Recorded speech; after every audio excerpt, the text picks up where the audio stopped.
sexta-feira agora. Pois é, né? Sexta-feira. Vamos lá. O que você gosta de fazer na sexta-feira, Na Guilherme? sexta-feira eu gosto de beber e gravar uns podcasts.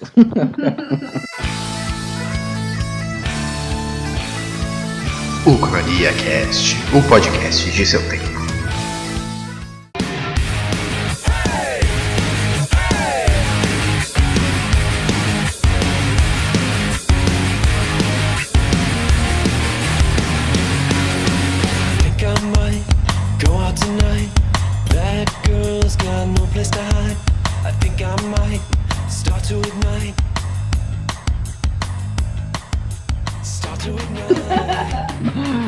Essa vinheta vai demorar pra sair. Mas então, gente. Vamos só começar e deixar Hoje, aqui gravando. Hoje a gente tem plateia hoje, gente. Temos plateias. Ou participantes. Diferente dos outros dias. Ou né? participantes. Olha aí, hein? Mas não sei, será que mulher sabe gravar podcast? Machismo. Questão de gênero. Pá! Bacana, bem interessante. A foto. E a foto na sexta. Nossa! Fomos Eu- humilhados. Eu quero apostar nisso. Se isso não falar lacração, não sei quem foi. Cadê os likes? Vamos escrever a fanfic. Hoje, tu viu? Vocês viram Defenders? Lá? Vimos. Gostaram? Gostamos, na medida do possível. Foi uma série ok. É bom, mas foi muito pro lado. Foi muito. Inferno. Meu A irmão- história tem a ver com ele. É, assim, foi um realmente. jeito Meu dele irmão de falou conectar isso. todo mundo, assim. Mas eu acho que nos próximos vai ir pegando outras questões dos outros, assim, que é só um jeito de linkar. Acho que não foi um problema centralizar a história no Punho de Ferro. O problema foi que... não sei, foi meio atropelado a história, assim. Vocês não acharam? Não viu? Tu viu? Não vi também, só perguntei. Ah, tá, pô, puxa um assunto que ele não sabe. Pois então, já fica debatendo aí Podia ter dado um você spoiler então. aqui. Vamos falar um assunto que eu sei, então. Então, vamos lá. Sobre suruba. Suruba, vamos lá. Eu tava esperando dar esse momento, essa sensação. Cri. É um assunto que eu sei, deixa eu ver. Uhum. Falar sobre, então... É cultura pop que a gente vai falar?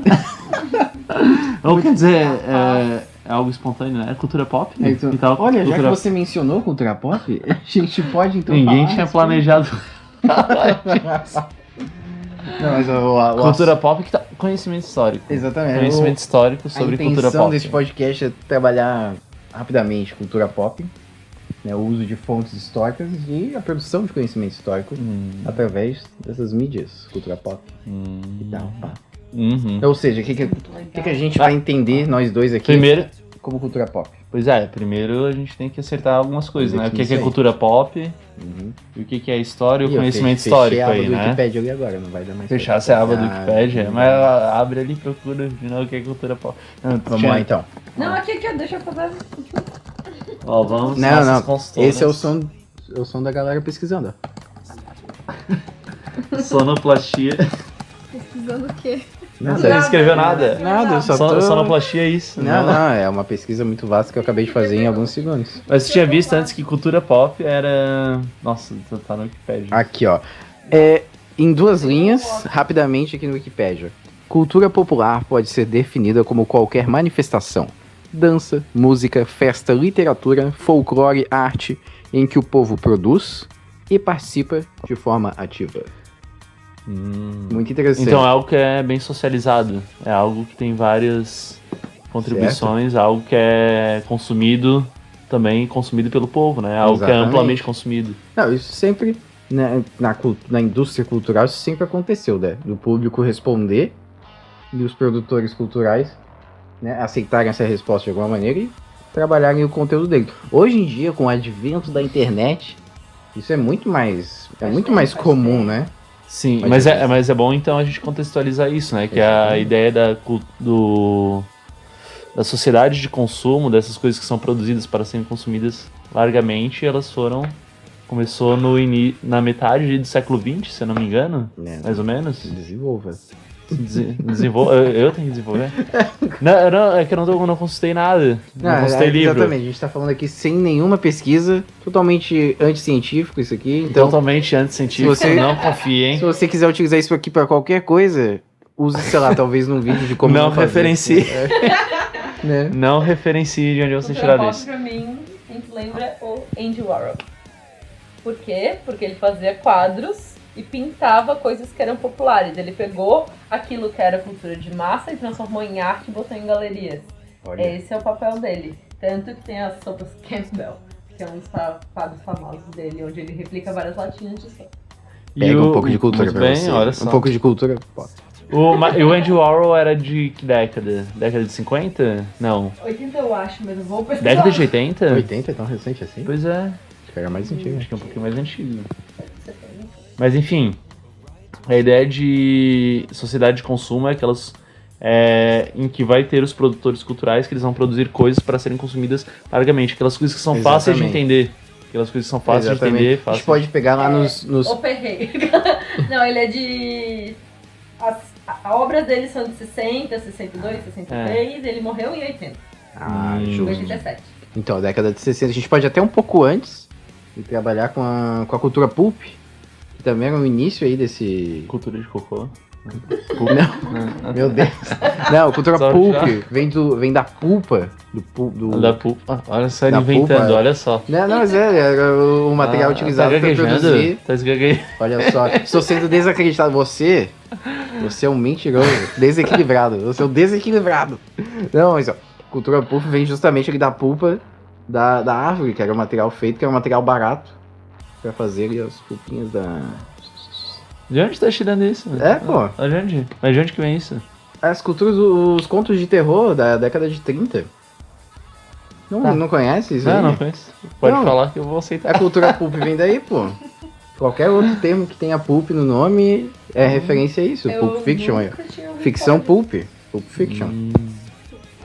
Pulp Store, que a gente tem que contextualizar que Pulp Store é uma loja local aqui de Florianópolis, né? Era uma loja local. Não, ainda é. Existe. Ainda existe. Eles são Ela tá móveis. dentro do coletivo Lona. Olha aí, ó, é muita arte, meu Deus. É, Esse tá. Meu podcast é Deus, muito essa cultural. mulher é muito referenciada, olha Pelo só. amor de Deus, ó, toma aqui. Mulher das Eu referências. já falei que eu vou fazer mais sucesso que vocês no podcast. Olha aí, ó, não, sucesso é uma coisa, ela tá Apenas fazendo com mais... falei. Ela tá fazendo melhor. Sucesso é uma coisa, competência é outra. Exatamente, vai fazer sucesso.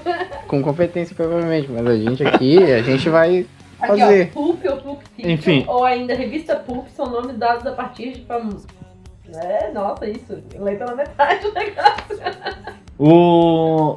A questão da sociedade de Eu tô consumo. vendo aqui, é porque eu abri e fui lendo e tem um reticências no meio. Pegou ela no flagra. Né? Fui dar uma edit gente. Mas a questão de estar mais ou menos contextualizado nessa época também tem relação com o advento da televisão, que no Brasil chegou na década de 50 aqui na TV. E no mundo eu acho que não foi muito antes disso também. No resto do Só um mundo. adendo aqui, ó, para as pessoas que me desacreditaram.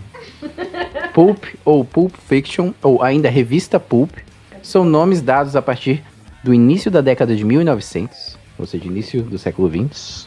Quer dizer, as revistas feitas com papel barato, fabricados a partir da polpa de celulose. Eu só falei Olha polpa, só. mas é polpa. É porque eu confundi meu inglês aqui, ele tá muito desenvolvido. Certo. Os pulps substituem publicações anteriores como Penny Dreadful, folhetins e dime novels. Olha Whatever. só, Penny Dreadful. Penny Não é só Dreadful. o nome de uma série. Então. Penny Dreadful. Inclusive, o nome da série deve vir daí. Mas vem, Penny Dreadful eram as literaturas baratas de terror, pô. Penny é o quê? Penny é moeda. um centavo, a moeda, é que você poderia comprar com uma moeda. Meu Deus, é muita cultura. Vamos encerrar esse Meu podcast Deus. aqui, agradeço a atenção de todos. A gente encerra aqui no auge. Obrigado. Não, desculpa, voltamos. Sério? Ó, aqui, ó, tem mais uma explicação, que as Pulp Fictions eram um tipo de entretenimento rápido, sem grandes pretensões artísticas. Pode-se dizer que ocupava o lugar da série de televisão atual. Olha aí, ó, deu uma crítica aí, hein? Uma crítica vazia aí. Parece esse Vocês podcast. ficam assistindo série de TV, que eu não tava fazendo isso antes de vocês chegarem, vocês são pessoas vazias e sem conhecimento. Ó, embora muitos escritores respeitados escrevam para Pulps, as revistas foram mais conhecidas por suas histórias sensacionalistas e capas apelativas. Os super-heróis das histórias em quadrinhos também são considerados como derivações da literatura pulp. Obviamente. Então, mas é justamente, ó, ele mencionou super-heróis. Vamos aqui pra minha área agora. Que a era dos heróis é o quê? Década de 30, 40 pra cima. Quando que surgiu isso aí? Logo após o período de recessão econômica nos Estados Unidos, década de 29, quer dizer, ano de 29, Década de 29. década de 20. como vocês conhecem, a Grande Depressão. Todo mundo já ouviu falar a respeito. O que aconteceu? Grande parte da população se encontrou em uma grande instabilidade econômica, sem saber se ia conseguir manter os empregos, sem saber se ia Perdendo casas, a especulação imobiliária estava tensa. Os bancos estavam As pessoas pegando não- as hipotecas tudo. Exatamente, as pessoas não recebendo, certo, depósitos em suas contas correntes como deveriam, porque os bancos emprestaram toneladas de dinheiro para as pessoas investirem na bolsa de valores, e tanto é que deu tudo errado, certo? As pessoas não conseguiram retomar esse dinheiro investido. E aí, os heróis aqui têm papel importante nisso aí. Por quê? Quando você tá, meu querido Ângelo, você está na merda. Eu Você vai ficar o quê? Remoendo estou a sua vida. familiarizado. Acontece. Você vai ficar remoendo a sua vida cotidiana ou você vai querer transmitir a sua atenção para algo mais interessante, algo mais esperançoso, talvez um mundo diferente? É comum a gente, né, se distrair com coisas mais legais, mais bacanas e desfocar um pouco aí da atenção, principalmente aqui nesse período da atenção econômica. É como funcionam muitas coisas hoje em dia. Exatamente, é uma forma de você escoar essa sua energia negativa por meio da cultura pulp. E os super-heróis têm um papel muito importante nesse período. Por quê?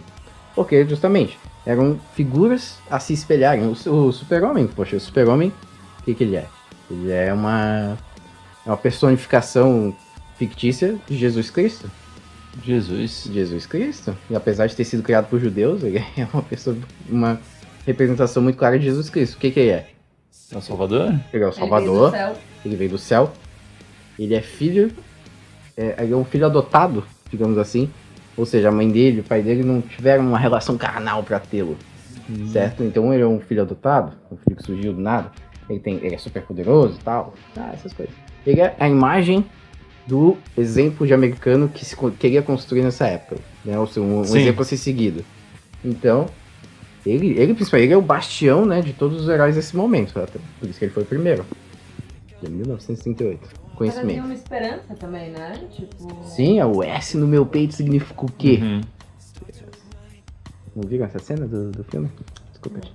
É que eu me empolguei. Esse filme é ruim de qualquer forma. Ui, agora muita gente vai me odiar porque o pessoal gostou de Man of Steel. Quer dizer, O Super-Homem, mas então ele não tem nenhuma relação com aquele Uberman do Uberman. Nietzsche lá, aquele conceito de super-homem que tem o Nietzsche. Nunca vi nada a respeito. Como- Mas tá ligado o que é? Não sei. O Uberman é... eu não li Nietzsche, mas eu sei que é um conceito que aparece e que acredito eu que o Hitler era um leitor, admirador do Nietzsche, usou ali pra ideologia nazista dele. Olha isso. Isso? Depois... Isso eu não sabia. Pois é uma loucura isso. Nem eu. Tá, mas Daí- tu sabe como é que é esse conceito aí? Eu não lembro, eu sei que era... Eu sei que tem a ver com aperfeiçoamento também do... Se eu não me engano, tem a ver com aperfeiçoamento do corpo. Procura aí, ó. É que nem Uber. Escreve Uberman, do Nietzsche. Super-homem, viu? Olha, tem aqui, ó. Olha só, viu? Não tô falando bobagem. Não precisa falar. Quer dizer, a perto. Wikipédia tá... Vai estourar o áudio, meu filho. Eu quero falar perto. Superman é o É que eu sou termo... tiozão. Superman é o termo originado do alemão Übermensch, descrito no livro Assim Falou Zaratustra, do filósofo alemão Friedrich Nietzsche, em que explica os passos através dos quais o homem pode se tornar um além-homem, um homem superior. Bom, não sei se tem a ver com o super-homem que a gente conhece. Acho que... hein? Não sei, na real. Bom, Mas me lembrou, é que por assim, causa ó, da tradução. o Superman, assim como qualquer outro herói de quadrinhos, ele tem pelo menos aí algumas boas décadas. Então, não é impossível que em algum momento da história do Superman, algum roteirista, alguém que reformulou um pouco o conceito do personagem pode ter usado. Pra criação, eu não sei te dizer. A criação, eu sei que ele era essa representação aí clássica de Jesus Cristo. Falando nisso, se a gente vê o filme do Batman vs Superman, que é uma porcaria de filme, mas tem algumas coisas interessantes, a gente pode ver que a intenção do Zack Snyder, nosso querido diretor Zack Snyder, que tudo que toca a mão faz uma caquinha, a gente pode ver que ele tentou colocar essa representação de Jesus Cristo em cima do Superman bem focada, com bastante foco. Enfoque, eu quis dizer, na verdade, desculpa. Então, ele tentou fazer isso aí. E vocês podem ver várias cenas assim, ele é tratado como Deus. Ele de fato é o Deus na Terra, né? Na verdade, ele é, no filme, me parece leigamente, não conheço tanto de quadrinhos quanto você. Não, eu não gosto de fazer isso. É o senhor dos quadrinhos. Parece que, assim, existe um questionamento ali no endeusamento dele. Na verdade, o fato de ele ser superior às outras pessoas da Terra pode ser uma coisa assim, endeusar do tipo positivo, nossa, ele é nosso salvador, como pode ser tipo, tá, ele é muito mais forte Sim, que a gente, ele pode destruir a Terra, mas opa, ele é um perigo. Esse sempre foi a grande dualidade do Superman. Ele, por um lado, sempre foi o Deus, a figura divina, ou seja, a figura toda poderosa. Sim. Certo? E por outro lado, o Batman sempre fez o papel de antagonista, de questionar esse poder. Falei, ele é muito perigoso e precisa ser controlado. Esse poder um dia vai se virar contra nós. Ou vai. Eu também não conheço tanto de quadrinhos como Vossa Senhoria, mas... Não, o Dr. Manhattan não tem uma questão parecida com essa? De que tipo que ele é super foda? Tem. E... Mas aí o Dr. Manhattan, ele ultrapassa um pouco esses limites de divindade. O que é o Superman? O grande questionamento do Superman é: eu sou um ser poderoso. Eu devo interferir na humanidade? Eu devo deixar a humanidade seguir os passos dela? Meio Star Trek, assim, sabe? Aquela diretiva Star Trek. Eles não podem... Meu Deus, são tantas ligações. Não, é que no Star Trek eles têm uma norma, não sei se é norma ou eu não conheço tanto assim, mas de que eles não podem interagir com civilizações inferiores em tecnologia, em desenvolvimento de sociedade e tudo mais, para não influenciar nesse desenvolvimento. E aí esse é o questionamento, o auto-questionamento do Superman, né? Eu devo interferir, não devo interferir, eu devo agir como Deus, comandá-los, ou devo deixar a Terra seguir, a humanidade seguir o próprio caminho. O Dr. Manhattan, ele foi humano, né? Foi o Dr. Manhattan, sim, ele era humano, passou pelo acidente com radiação, e aí ele virou um deus todo-poderoso. Mas aí que tá, a percepção do Dr. Manhattan em relação ao tempo e espaço também modificou, não foi só os poderes. É por isso que ele tem essa mentalidade diferente. Ele percebe, ele consegue enxergar a mudança de tempo a todo momento. É como se ele fosse um ser todo-poderoso de fato, onipresente, onisciente, onipotente. E aí, mas é aí que tá. Ele passa a ter um conhecimento ali tão avançado, um estado de espírito elevado, talvez, que ele desconsidera a humanidade. A humanidade é uma poeirinha cósmica dentro de um sistema tão grande que não vale a pena eu me meter, sabe? A humanidade é insignificante. Exatamente. Ele não tem interesse, porque pra ele não muda nada. Demônio. Para os ouvintes, isso foi a reação de um gato pulando na minha perna. Ai, nossa, foi um gato, né? Parecia um dinossauro. Ai, meu Deus! Tudo bem.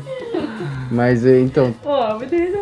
Nossa, acho que agora acabou, né? Só pra tentar salvar o coisa, vocês viram que todo assunto que o Guilherme toca volta pra quadrinhos, mas vocês perceberam isso. Foi sem querer. Se chama vício. Então eu vou me calar. Mas vamos lembrar do que a gente tá falando de cultura pop, né? Acho que deu pra entender. É um negócio então, enfim, que é... Nossa, a gente ficou 30 minutos pra falar de cultura pop e... Pois é, não, a gente falou de quadrinhos. Falou de quadrinhos, falou de série, falou pois de é. Mas então é aquilo então que é pra ser facilmente consumido e produzido em larga escala. E de alguma forma também, né, ser constituída por essa interação. Também. O público também interage e de alguma forma constrói essa cultura. Exatamente, pop. Depende muito então da reciprocidade. Né? Quase como um fórum. E daí o outro eixo era conhecimento histórico, né? Exato. Como, e aqui falando com dois historiadores, nada está separado da história, né? Tudo é histórico. Peguem essa, durmam com essa. Eu queria fazer a música do... Sabe que a gente pode colocar uma edição, pode né? Colocar. E aí, na edição, pode ter a música. Colocar música? Esse é o momento. Esse é o momento que eu apresento tecnologias ao Ângelo. Mas tá, então, a conexão que a gente quer fazer aqui, então, é pegar qualquer produção humana, no caso aqui a cultura pop, e determinar que essa produção humana ela pode ser o alvo de uma problematização nos moldes da ciência histórica, né, da ciência humana da história. Como assim? Posso continuar? Vai lá, não, eu tô tentando... Não, então, acho que pra quem for ouvir, não sei quem vai ouvir isso além das nossas mães, das nossas namoradas que estão aqui. Não, elas já estão ouvindo ao vivo, elas não vão nem ouvir a gravação. Não, depois. elas não vão se torturar isso. O conhecimento histórico, então, só resumindo rapidamente, Exato. são aquelas noções, então, sobre o transcurso do tempo, como diria o Mark Bloch, né? Certo. São aquelas percepções que tem as mudanças, as permanências com a passagem do tempo. O que muda, E o que permanece. E a interação humana Isso. dentro desse desdobramento dos períodos e Isso. processos históricos, talvez. Exatamente, como os seres humanos, então, se relacionam com isso, como que eles se identificam ou atribuem significados a outras coisas através desse transcurso do tempo, Certo, através acho que dessa passagem. para dar um exemplo melhor, a gente pode pegar um período histórico e trabalhar pincelando aqui alguns desses métodos de análise. Por exemplo, você pega ali talvez o período de ditadura militar no país, que é um tema que está mais próximo aqui do Jovem Ângelo, e você, em um processo de análise histórica positivista, a gente a gente perceberia o quê? As questões ali dos fatos. Tal ano aconteceu determinado fato, determinado personagem político assumiu o poder, determinada lei foi promulgada. É bom lembrar que o que o Guilherme fala com positivismo. Exato. O positivismo, então, ele era uma tradição, assim, uma corrente histórica, que é aquela bem familiarizada do ensino médio, em que você aprende sobre os grandes homens, sobre os grandes eventos, sobre as datas certinhos. É importante para os positivistas decorarem as datas, porque eles entendem a história como um progresso. A linha do tempo, quando você fazia uma linha do tempo no colégio, você trabalhava de uma forma positivista com os processos históricos. Pois é. Quando você entende isso tudo como uma sucessão de fatos e não necessariamente a ambientação. Você não trabalha de forma conjuntural, você trabalha de forma de causa e consequência. Isso, sequencial. E a realidade é um pouco mais complexa que isso. Exatamente.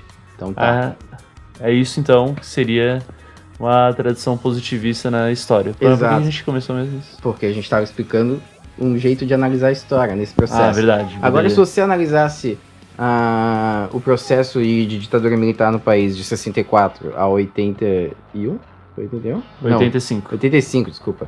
Teoricamente, né? Porque Teoricamente. Sarnezinho governou até 89 e ele era amiguinho dos militares. Olha, exatamente. Mas enfim. Coloca aquela musiquinha da edição ali. Mas enfim. Então, você analisando esses 21 anos aí de ditadura militar no país, como é que você poderia analisar de outra maneira e não positivista? Por exemplo, através da perspectiva de história cultural, que é uma forma de analisar, focando, certo, nos processos históricos culturais. O que você pode fazer? Analisar as letras de músicas, né, durante a ditadura como um mecanismo de resistência ao sistema autoritário. Isso, você atribui então atenção às manifestações culturais. Exatamente. As escolhas de um artista na hora de produzir a sua arte. de escolher os momentos certos para colocar uma letra, ou até a entonação, no caso, vamos pegar de uma música. Exatamente. As cores que compõem uma obra de arte visível, né? Uma pintura, um desenho, enfim, o estilo. Tudo isso faz parte de um contexto. As formas de lidar com a censura, às vezes, né? Às vezes uma forma diferenciada de se lidar com o processo de censura também influenciava ali no que voltaria da censura e o que não voltaria na letra de uma música. Exatamente. É a ideia de que, então, analisar cada espaço tentando observar os interesses envolvidos, então, nessas técnicas. Exatamente. Tudo isso numa perspectiva da cultura, né? Cultural. Ou seja, não é necessariamente, né, não são necessariamente acontecimentos que marcaram uma época. É todo um processo envolvendo cultura. Então é diferente de você trabalhar, né, decorando uma data, decorando um nome, decorando um processo, um acontecimento específico. Basicamente, depois de todo esse rolo, a única coisa que você tem que se lembrar é da frase. Tudo é histórico, pessoal. Tudo quando você produz algo, mesmo que aquilo fale de um tempo passado, mesmo que procure se ambientar num tempo passado, as informações, o jeito que aquilo está sendo produzido corresponde ao seu tempo de produção. Exatamente, é por isso que não existe ninguém à frente de seu tempo. Todos nós estamos conectados ao nosso tempo, somos influenciados e influenciamos o nosso período histórico. Meu Deus. Puta, agora bota a vinheta de transição aí. Transição! O que eu vou falar depois disso? Nossa, me beija. Fechou, maravilhoso. Um exemplo que a gente tinha conversado antes, que eu acho interessante, que é o do 300. Não, 300 O 300, o 300 tanto quadrinho, não tanto quadrinho como filme, né? Mas enfim, são produções que remetem que eles procuram ser ambientados em um período da antiguidade, da Grécia Antiga, mas que eles são produzidos em outro contexto, 2000 anos depois ali, mais de 2000 anos depois, né? Que é uns 2500, 2600 por aí. Anos depois. Você deve mencionar ali até a data que ele tenta representar. E daí, e aquilo é uma produção da cultura pop. Aquilo foi feito, então, para ser consumido com outro objetivo, não para informar sobre aquele período. Exatamente, muito provavelmente o 300 de Esparta, o filme e o quadrinho, eles falam muito mais sobre o tempo atual de produção deles, ou seja, o quadrinho década de 90, final, né? E o filme ali, acho que início de 2000, talvez. Eles falam muito mais sobre esses períodos do que o período que ele representa de fato.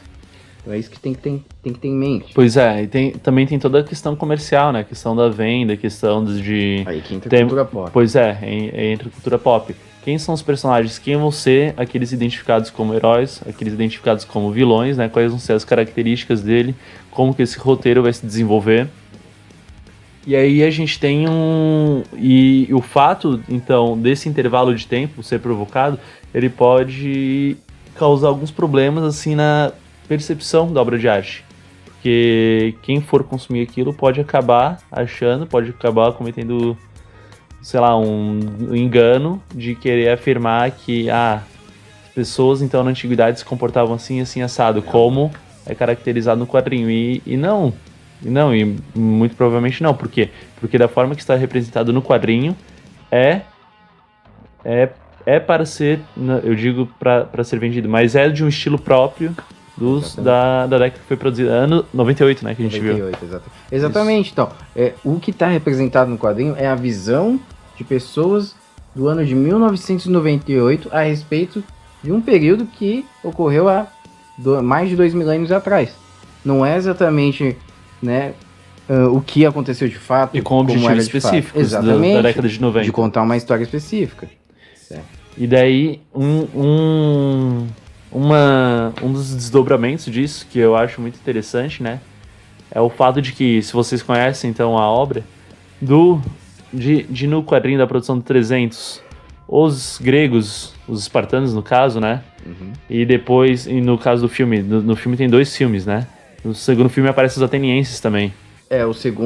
O primeiro filme ele conta ali a perspectiva dos 300 de Esparta, que enfrentaram os persas ali nas Termópilas. Termópilas? Né?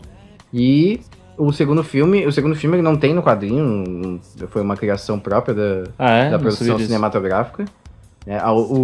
Só o primeiro filme. O primeiro filme, o quadrinho é como se fosse um storyboard do filme, é idêntico, assim, tem várias cenas idênticas e tal, mas o segundo não existe, assim. Mas o que é o segundo? O segundo é a perspectiva dos atenienses que não foram ajudar os espartanos de primeira. Então é como se fosse acontece no mesmo período ali de tempo, né? Só que numa visão de outro grupo que está envolvido na história. Pois é. E uma coisa que aparece é, tipo, isso foi uma mensagem bem clara, assim, da produção norte-americana na época. Os gregos, eles aparecem, então, como os caras que lutam pela sua liberdade. Os caras que lutam, então, contra o povo que oprime outros povos. Porque os persas, então, nas produções, eles aparecem, os Xerxes, aparece como aquele cara que... Autoritário. Isso, autoritário, que seduz os outros, que vive, então, do trabalho dos outros, que é o cara que está escravizando geral. E a questão é que os gregos, em boa parte da sua história, eles escravizaram muito, tanto quanto os persas. Na verdade, os persas, eu não cheguei a ver indício de que... Eu sabia que os persas escravizavam pessoas, mas que eles não escravizavam tanto quanto os gregos.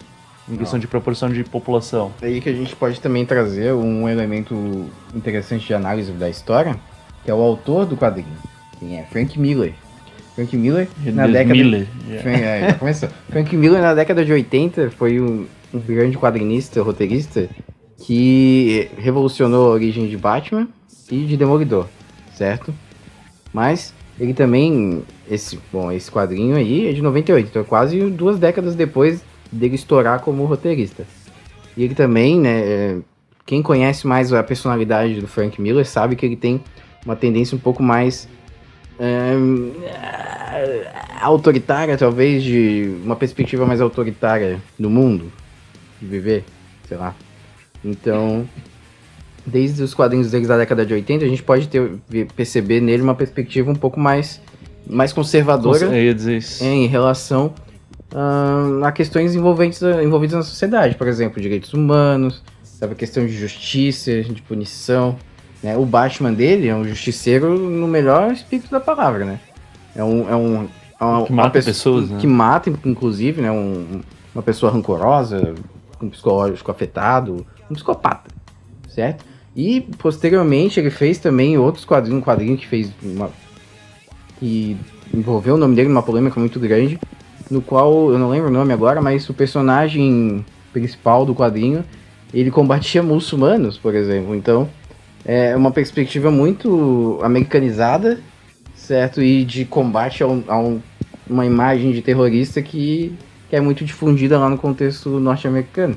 E quer terminar? Não, mas é pra gente perceber a pegada do roteirista, do autor. Entender que tipo de mensagem ele acredita, ele tem em mente, que tipo de mensagem ele passa nas obras dele. Dá pra perceber isso desde a década de 80. E ele foi, ao longo dos anos, piorando cada vez mais essa perspectiva. E isso é lição de história e verificar sempre as fontes, verificar Exatamente. sempre a autoria, quem é que está escrevendo. Autor, contexto histórico, interesse, se a obra foi encomendada de alguma maneira. Bom, diversos elementos aí. Vai da sua imaginação e criatividade perceber os elementos necessários para construir uma ideia. E no caso do 300, tem um contexto muito próprio. Por quê? Porque os persas, o povo iraniano, até acho que menos de 100 anos atrás, o Irã se identificava ainda como o Império Persa, há menos de 100 anos atrás. E eles então se entendem como os descendentes dos persas. Então aquilo era uma mensagem muito clara aos povos do Oriente Médio, em especial o Irã. Quando lançou o filme, no Irã não foi lançado. O Irã foi proibido de entrar. E isso então era uma mensagem muito clara da época, da década de 1990. Além do 300, tem outras produções assim que vão queimar o filme do Irã direto nos Estados Unidos. E isso então é uma mensagem direta que, por conta então de conflitos, por conta de interesses da época, podem deturpar o conhecimento histórico sobre a antiguidade. Olha, aí. Muito bom. Meu Deus do céu. Alguém gravou isso, né? Ah, não, tá gravando. A gente tem 30 minutos, dá pra falar um pouco mais, 30 né? minutos. O que mais? Eu lembro que eu falei do 300 quando eu fui fazer uma entrevista de emprego. E precisava falar de cultura pop e história, né? Só Nossa, que emprego é esse aí? Eu fiz na Fiesc. Pra professor, né? Eu tinha que produzir material didático, na real. Olha aí, ó. Meu Deus do céu. Compartilha a sua experiência. Tô tentando lembrar o que eu falei mais do... Nossa, mas tomou uma cerveja e já tá insano. Eu tô nu aqui, na verdade. Eu não sei se vocês não podem ver, mas eu estou falando nu. nisso, vai lá e vê se tem uma cerveja. Vê se tá gelado, né? Pera, eu vou fazer. Vai lá. Ih, meu Deus. Foi balangando. Meu Deus. Que terror. Enfim. Vamos ver. Pô, a gente pode mencionar a Segunda Guerra Mundial também como um bom exemplo de... Antes de mencionar a Segunda Guerra Mundial, vocês têm que ouvir isso, ó. Olha só. Esse foi o Ângelo, que trouxe só uma cerveja. Dividir? Tens um canudinho aí pra gente dividir, sim? E ó, pede aí. Palhaço. Os vikings tinham canudinho? Eu aposto que tinha. Brincavam com ele já, não é? Então tá. Não, mas... Tipo, a gente falou então na década de 90, mas outros contextos são interessantes de trabalhar, como a Segunda Guerra Mundial, que é um contexto muito rico em produções, diversas produções. Puta, aí falando da Segunda Guerra Mundial, a gente pode trabalhar com filme, Olha. com história em quadrinho, com literatura. Tu tá misturando Segunda Guerra Mundial com quadrinho. O Guilherme tá quase gozando aqui. Eu devo confessar que eu tive uma ereção. Mas foi rápido, assim, foi... E o que tu quer falar sobre isso? Tu quer falar do mouse, né? Quer falar do mouse. Pode falar. Eu gosto de falar do mouse. Tá permitido. Tá permitido? Tá. Bacana, não. Tem um quadrinho, então, chamado Mouse. Que é muito legal, leiam. Então tá, próximo tópico. Ah, não, brincadeira. Mas, ó, eu tava trabalhando esses dias, eu mencionei com os meus alunos que a respeito dos 2 filmes do Clint Eastwood, A Conquista da Honra e As Cartas para Iwo Jima. Só que eu nunca vi esses filmes, cara, eu queria ver, eu mencionei... Fica dando Right on your face. Não, mas eu mencionei os 2 filmes porque eles têm uma proposta interessante. A proposta é que a Conquista da Honra é na visão dos Estados Unidos, a respeito ali do dia mais crítico da guerra, né? Não um dia mais crítico, mas um dos mais críticos, que é o ataque a Pearl Harbor, certo? Ô, Conquista da Honra? Acho que não é. Não, mas então uma perspectiva geral a respeito da guerra na visão americana. A gente acabou de ser sabotado agora. Eu fui humilhado? Eu me sinto humilhado. Não, vamos O que vocês estão fazendo? Agora a gente finge que dá um chilique pra ter audiência. Vocês estão loucos. Que absurdo. Pronto, a gente retomou, botou ordem na situação. Mas o que eu tava falando? Essas sediciosas. Olha, eu me movi pro lado, tá? Essas sediciosas. Mas, não, o filme tem uma proposta interessante, que apesar de ser do mesmo diretor, o diretor ser americano e tudo mais, os 2 filmes têm a mesma proposta de trabalhar o mesmo período, só que uma visão americana e outra visão japonesa, certo? Quando o diretor é americano, as 2 versões. Então, só que daí quando o diretor é americano, a versão japonesa também é uma versão americana. E não é só um diretor americano. Nossa, é o Clint Eastwood. Nossa, Gran Torino é uma biografia. Ele não aprendeu a atirar, ele já nasceu atirando. Gran Torino é uma biografia mesmo. Mas eles têm uma proposta interessante de ver os 2 lados da guerra. Eu indiquei também a Lista de Schindler, que também... Filme do... É difícil, na verdade, a gente escapar de uma produção que não seja americana. Primeiro, porque a gente é bombardeado pela mídia imperialista americana e yankee, né? Então a gente tem o tempo inteiro, volta e meia a gente fala uma word in English sem querer uma word in tá English. aí, né, cara? É foda. Mas a gente é bombardeado pela cultura americana o tempo inteiro, né? Mas ainda assim tem produções que são interessantes de se analisar, certo? Mouse, por exemplo. Mouse é um quadrinho americano, inclusive ganhador do prêmio Pulitzer. Tá ligado? Primeiro? Tá ligado? Então ganhou. Então, ganhou o prêmio Pulitzer, cara. Mas os escritores, o autor, na verdade, o Art Spiegelman, não sei como fala o nome dele, ele é judeu. Então, só que ele é um judeu, ele não é um judeu que presenciou a guerra. Ele é filho de um judeu que presenciou a guerra. Já é outra coisa. E aí que tá. E a relação dele com o pai dele é um pouco complicada. O pai dele é mais velho, tem uma relação um pouco difícil, certo? E aí ele tem que lidar com os problemas psicológicos que o pai arrecadou ali da guerra. Então, ele não tem intenção de... O que também dá um tom interessante pra história, mas ele não tem intenção de criar uma história de redenção, sabe? Que geralmente é associado ao sofrimento dessas populações. Certo? A história de redenção, sofreu muito, resistiu, venceu a guerra e sabe, reestruturou a vida depois. Não, é uma história bem crua. Então, por exemplo, esse é um ponto diferenciado que ele deriva todo de um contexto, certo? O autor específico, certo? Em tal localidade, passou por tais experiências, tem tal envolvimento com o objeto de estudo ou de representação, que isso também é importante. Sim. Tem um envolvimento específico, ou seja, ele não viveu aquele período histórico, mas o pai dele viveu e ele trabalha dessa maneira. Representação é símbolos. Exato. São muito importantes numa narrativa, né? Exatamente. Símbolos, eles remetem a outras noções, a ideias, a sentimentos. A forma como você destaca tal coisa ou não destaca determinada coisa, isso influencia na tua narrativa e, consequentemente, na mensagem que você quer passar. Mas aí, o que eu tava falando? Não sei. Mas é um quadrinho muito bom. Produções sobre a Segunda Guerra. É um quadrinho muito bom. Então, mas é um outro exemplo de uma produção que foge ali dos padrões que a gente conhece, porque a gente fala de Segunda Guerra Mundial e filme, o que a gente pensa? A gente pensa em heróis de guerra, em combates fabulosos, e sangue pra todo lado, e Mel Gibson, essas coisas. E aí, é isso aí, cara. E uma coisa que é legal quando tu estuda história é tu ver, o nosso professor falava, né?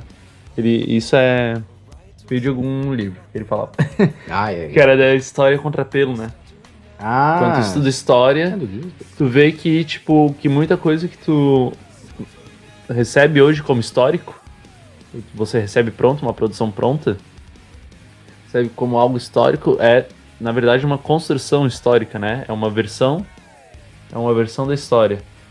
Daí, no caso da Segunda Guerra, eu me lembrei realmente da ação dos Estados Unidos na Segunda Guerra. Os Estados Unidos tinha saído uma notícia esses dias, nosso amigo tinha compartilhado, de que os Estados Unidos eles sabiam da existência lá dos campos de concentração, e esse não foi o motivo, não foi uma causa humanitária que os levou a entrar na guerra, foi uma causa geopolítica de ameaça ao seu território, sua soberania. Inclusive, posso estar falando besteira, mas eu tenho a impressão também de ter tido acesso a algumas matérias de revistas aí de algum momento. Em algum momento da minha vida que... A fonte é tudo. Fonte é tudo, gente, ó, procurem. E que mencionava que eles, inclusive, sabiam dos ataques direcionados a Pearl Harbor antes de acontecer e utilizaram como pretexto para testar as bombas em guerra. Não é de se duvidar.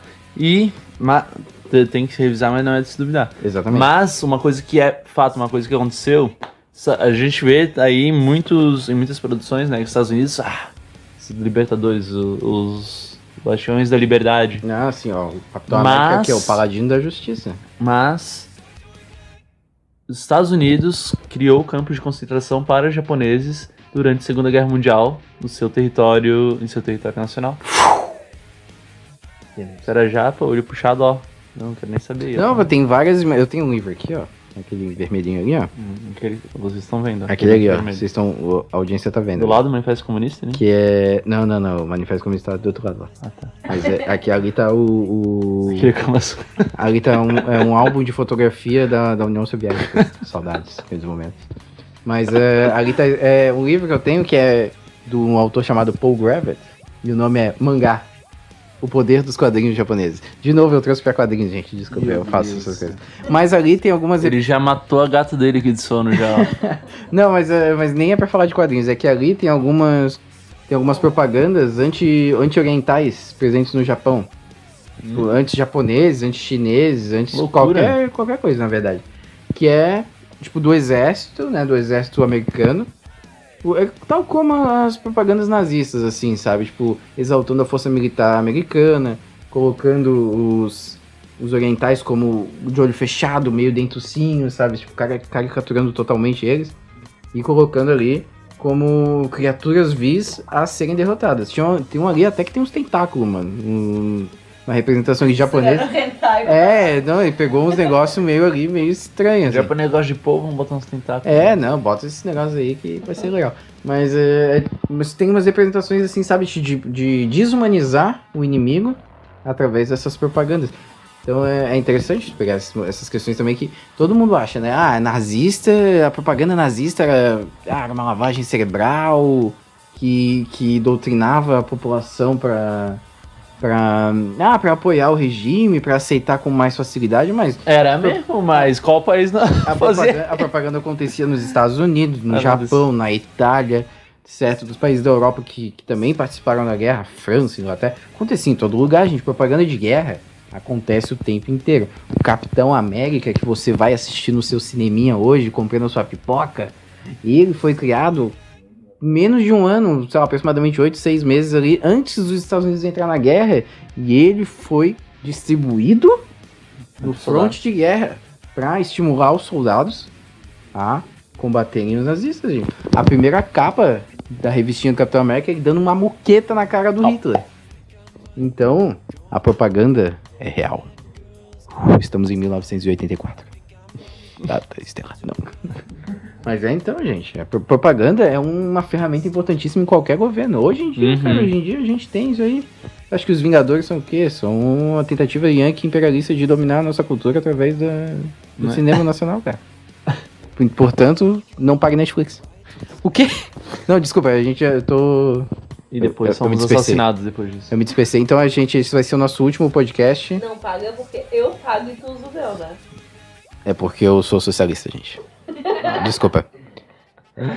Eu socializo. Então vou pegar uma cerveja Olha, ali. tudo que a classe operária produz, a classe operária pertence, então é meu e Ah, o foda-se. que é que tu produz, seu demônio? Ah, então, gente, ó, estudem história e é isso aí. Então o nosso podcast fica por aqui. Tá meio bagunçado? Tá meio bagunçado. Foi divertido? Foi divertido. A gente tá um pouco bêbado? Não, porque eu só bebi uma cerveja, porque o Ângelo bebeu a minha. É isso aí, gente. Tchau.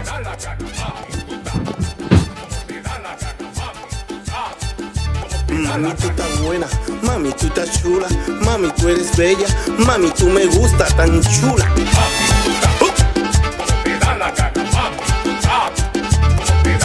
Swing, que no te confundas, una vaina, dance.